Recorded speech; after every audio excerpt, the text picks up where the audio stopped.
One of the common questions that we are asked in our practice is about spinal canal stenosis, especially degenerative spinal canal stenosis.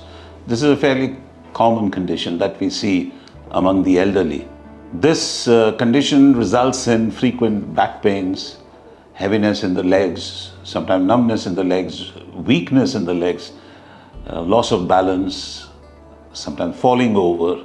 And it is usually associated with changes of aging, like degenerative changes that we see where the disc height goes down, and sometimes the disc bulges into the area of the nerves. There is an overgrowth of bone in the edges, which we call as osteophytes, and these sometimes can compromise the area for the nerves that are leaving the canal. And depending upon which level there is this compression on the nerve, that symptoms will be reflected along the path of these nerves. Usually this condition responds very well to exercises, a bit of change in lifestyle, loss of weight, and if one is a smoker, to give up smoking. And the forefront, of course, remains regular exercises such that the flexors and extensors are balanced. In some conditions, of course, this is not it does not give enough relief.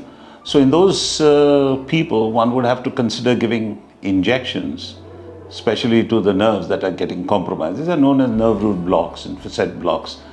Nerve root blocks specifically reduce the swelling on the nerves, thus making the space adequate and the pressure on the nerves is reduced. This doesn't change the underlying story of the spine, but it does reduce the edema around the nerves. In those conditions where neither of these treatments work, one has to consider surgery.